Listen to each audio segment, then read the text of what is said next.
Guys, welcome to another unboxing. What do we have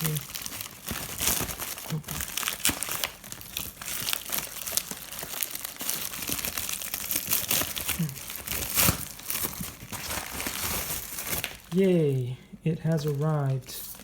The Filastruder, hopefully, working part is here. Let's see how it differs from the original. It looks like, as you can see here, the holes now are a little bit further down that way. And then let's see what's going on here. How does it compare? It looks like these are a little bit shifted to the left. And hopefully, with these new measurements, it'll fit better on the machine and it will look and function properly.